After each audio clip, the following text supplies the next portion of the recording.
Olá, pessoas! Seja muito bem-vindo a mais um programa Propósitos de Vida.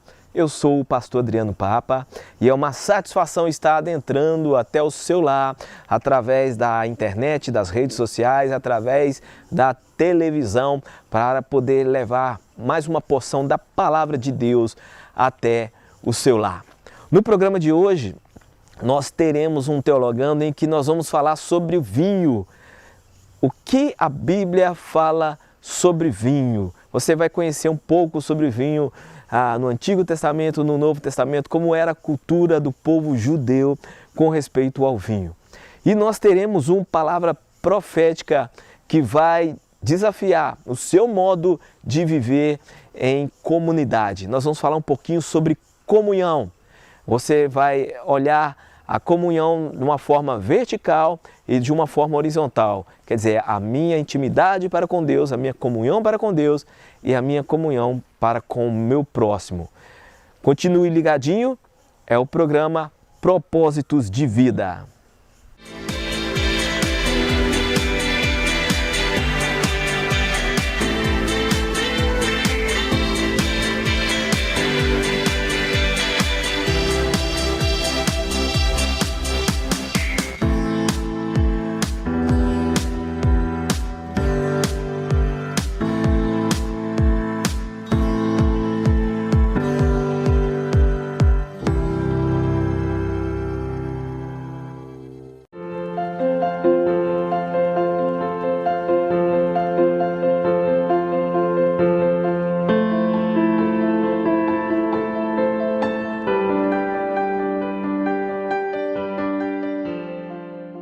No Teologando de hoje nós vamos falar sobre beber vinho. Me perguntaram sobre o vinho na Bíblia. E a pergunta era a seguinte: pastor, dizem que Jesus transformou água em vinho e que o vinho da Bíblia não tinha álcool, mas Noé se embriagou tomando vinho. Qual que é a diferença? E os questionamentos ainda continuam, né? Jesus tomou vinho? Então, nesse Teologando, eu vou dar uma explicação sobre o vinho na época bíblica. Você vai saber, por exemplo, que ele não era usado apenas como bebida, mas tinha outras utilidades. E eu quero deixar bem claro aqui que eu estou trazendo informações culturais que estão na palavra de Deus. Para começo de conversa, em Gênesis capítulo 9, versículo 20, vemos que Noé foi a primeira pessoa a cultivar uvas depois do dilúvio. E foi também o primeiro a se embriagar com o suco fermentado dessas uvas, que é o vinho. Em nível pessoal, todo judeu queria ter a sua própria vinha. Ela era plantada e crescia numa treliça ao longo da casa, provendo sombra durante o calor do verão. Ter uma vinha em casa era sinal que a pessoa tinha uma vida estabelecida e não sairia como nômade pela terra. O vinho era colocado em jarros selados com argila, mas com um pequeno orifício junto ao cabo que permitia que os gases escapassem durante o processo de fermentação. Quando o processo se completava, esse orifício era fechado. O vinho também ele podia ser colocado em odres, que eram recipientes de couro de cabra. Mas se o odre fosse velho, corria o risco de expandir e estourar ao receber os gases e perder o vinho. Por isso Jesus usa essa ilustração quando diz que não se põe vinho novo em odres velhos. Além de ser usado como bebida, o vinho tinha várias utilidades. Por exemplo, ele era empregado como desinfetante para limpar as feridas antes de colocar o azeite curativo. O vinho barato, também conhecido como vinho dos soldados, era um vinho produzido antes da fermentação. Ele era misturado com mirra para aliviar a dor. Foi o que tentaram dar a Jesus quando ele estava na cruz. Em Mateus capítulo 27, versículo 34, diz que ele não aceitou essa bebida. O suco de uva fresco era usado como laxante. Esse suco de uva também era transformado em vinho doce. Entre os judeus havia abstenção de vinho com propósitos disciplinares. O nazireu ele não comia ou bebia absolutamente nada proveniente do fruto da videira. João Batista não tomava vinho e ele era proibido para os sacerdotes quando iam à presença de Deus. Agora eu vou citar aqui alguns versículos e quero que você preste bastante atenção no que eu vou falar. Romanos capítulo 13, versículo 13 diz assim: comportemo-nos com decência, como quem age à luz do dia, não em orgias e bebedeiras, não em imoralidade sexual e depravação, não em desavença e inveja. Pelo contrário, revistam-se do Senhor Jesus Cristo e não fiquem premeditando como satisfazer os desejos da carne. 1 Timóteo capítulo 3, versículo 8 diz assim que os diáconos igualmente devem ser dignos, homens de palavra, não amigos de muito vinho, nem de lucros desonestos. Tito capítulo 2, versículo 3 diz assim: semelhantemente, ensine as mulheres mais velhas a serem reverentes na sua maneira de viver, a não serem caluniadoras, nem escravizadas a muito vinho, mas a serem capazes de ensinar o que é bom. Isaías capítulo 5, versículo 11 diz assim: ai dos que se levantam cedo para embebedar-se e se esquentam com vinho até a noite. Nós temos muitos outros textos na Bíblia, mas eu quero deixar apenas estes como exemplo e quero que você perceba que os excessos de comportamentos causados pelo vinho é que eram condenados na Bíblia, não o ato de beber o vinho em si. Eu espero ter ajudado nesse teologando.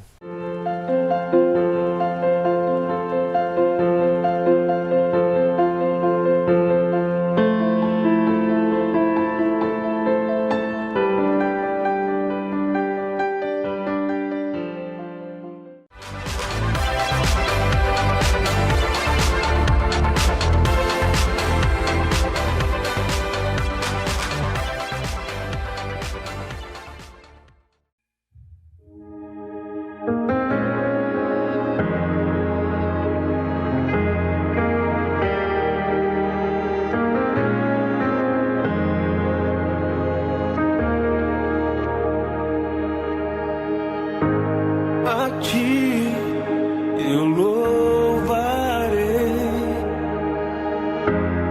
ó Senhor da minha vida. Se entregou sem merecer, me conquistou, morreu por mim, deixou seu trono por amor a mim.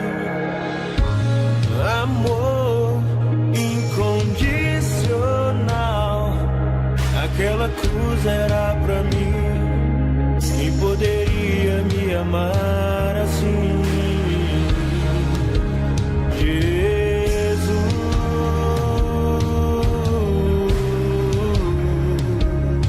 esse é o nome dele.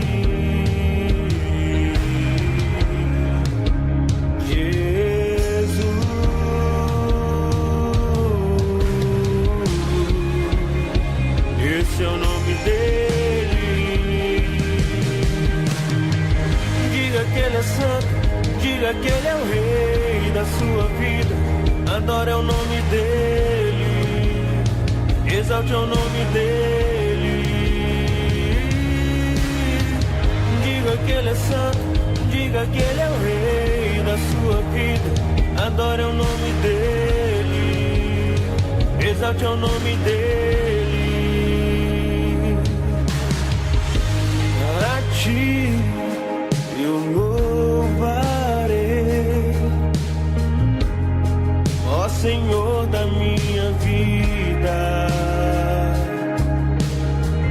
Se entregou sem merecer, me conquistou, morreu por mim, deixou seu trono por amor a mim.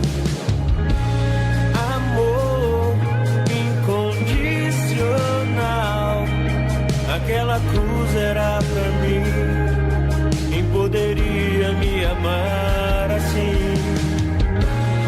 Amor incondicional, aquela cruz era pra mim. Quem poderia me amar assim?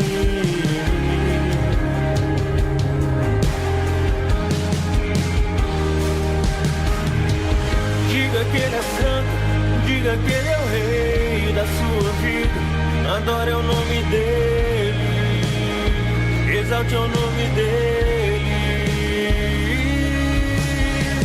Diga que Ele é santo, diga que Ele é o Rei da sua vida, adore o nome dEle, exalte o nome dEle.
Exalte o nome dEle.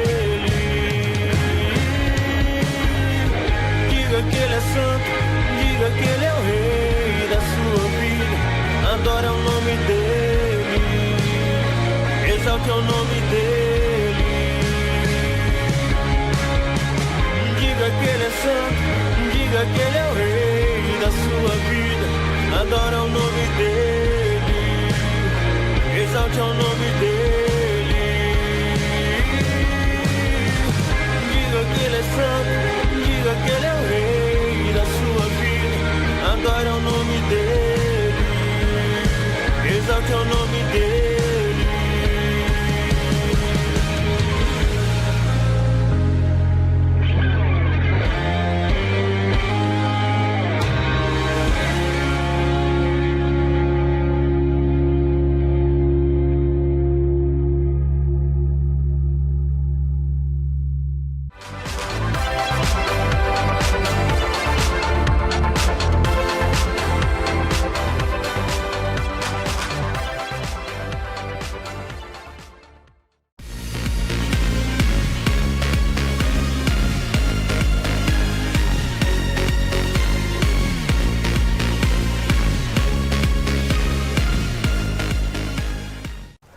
Muito bem, você que está assistindo o programa Propósitos de Vida através da Com Brasil e todas as suas afiliadas por esse nosso país, eu quero fazer uma campanha com você. Eu quero convidar você a fazer parte das nossas redes sociais e divulgá-las para que mais pessoas também possam ser abençoados. Você pode se inscrever no meu canal no YouTube, o canal Adriano Papa. Estou sempre postando os vídeos do programa ali toda vez que ele é exibido aqui na televisão.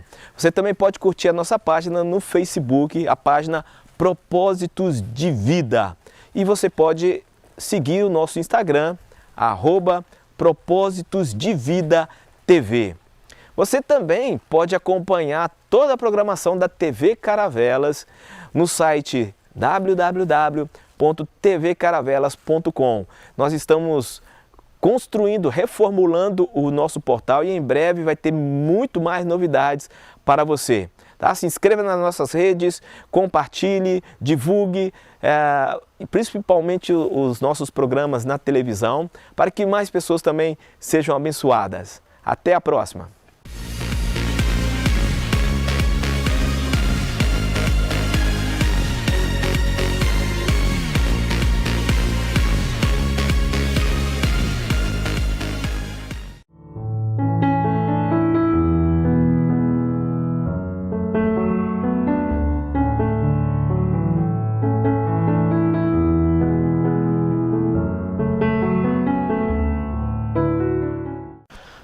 Muito bem, nós vamos falar um pouco hoje sobre comunhão vertical e comunhão horizontal. em 1 João capítulo 1, versículo 3, diz assim: o que vimos e ouvimos, isso vos anunciamos para que também tenhais comunhão conosco. E a nossa comunhão é com o Pai e com seu Filho Jesus Cristo.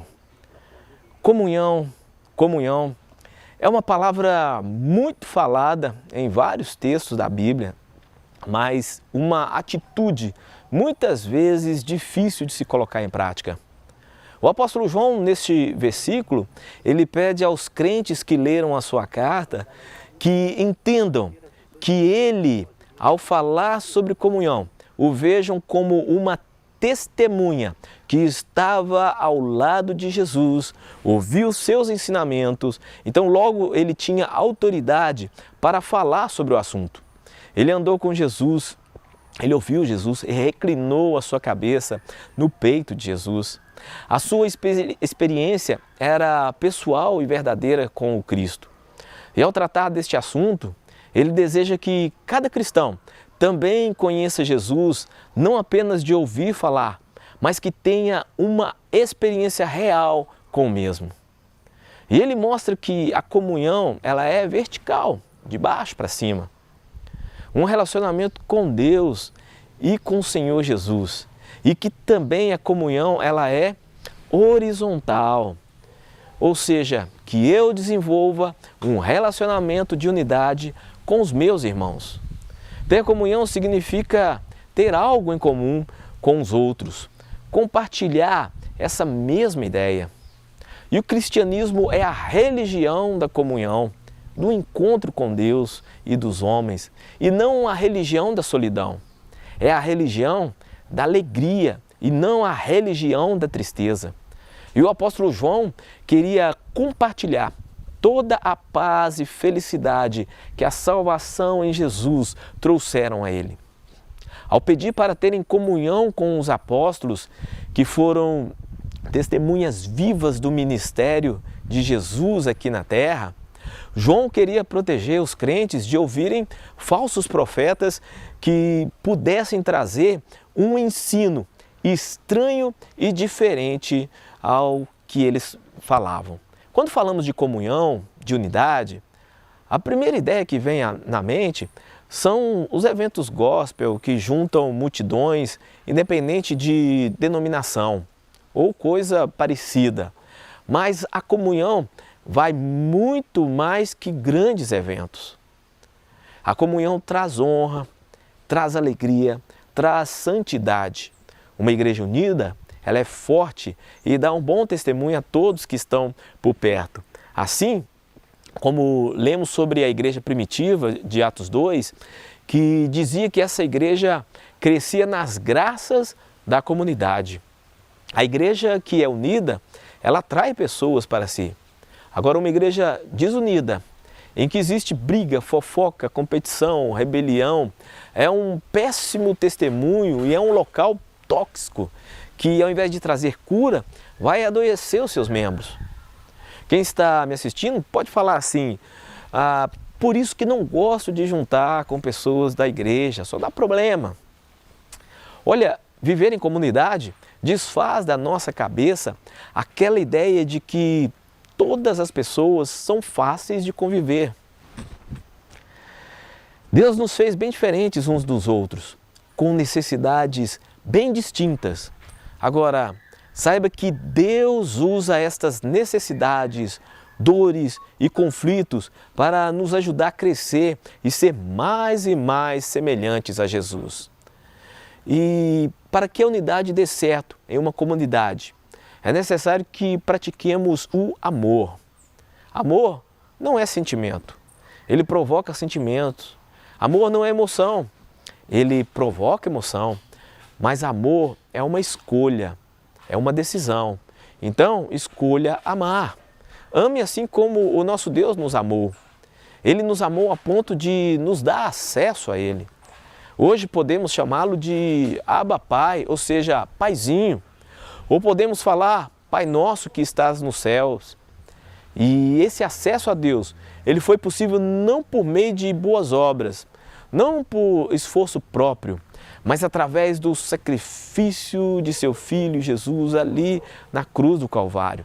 Ele nos perdoou, nos deu um novo coração, nos deu uma nova vida. Agora podemos ser filhos de Deus. Agora Deus pode ser nosso prazer, nossa alegria, nosso alvo, nossa vida. Comunhão com Deus e com Jesus é a essência da vida eterna. Eu vou citar aqui o pastor Hernandes, em um de seus livros, que dizia assim: o pecado separa e o evangelho une. O pecado separou o homem de Deus, de si mesmo e do próximo. O evangelho reconcilia o homem com Deus, com si mesmo e com o próximo. Onde o pecado cava abismo, o evangelho constrói pontes. Onde o pecado gerou a morte, o evangelho trouxe a vida. Onde o pecado abriu fissuras, o evangelho promoveu comunhão e restauração. E para encerrar, eu quero dizer o seguinte: o fato é que o ser humano que quer ter comunhão com Deus e com o seu próximo, quer encontrar a verdadeira alegria, só irá encontrá-la através de Cristo Jesus. Receba essa palavra em nome de Jesus.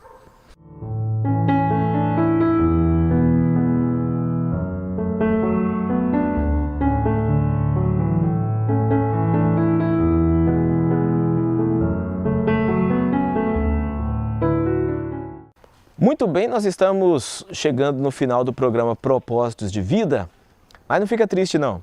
Eu quero dizer para você que você pode acessar o site da TV Caravelas, www.tvcaravelas.com, e ali você sempre vai ter releases do programa, de todos os outros nossos programas também, e você pode ter acesso e assistir quantas vezes você quiser. A todos vocês nós agradecemos a sua audiência e convidamos para a próxima semana, se o Senhor Deus assim permitir. E eu quero terminar o programa desejando, profetizando uma bênção sobre a sua vida. Que o Senhor te abençoe e te guarde, que o Senhor resplandeça o seu rosto sobre ti e te dê uma semana de saúde e paz em nome de Jesus. Até a próxima, Brasil. Estaremos de volta.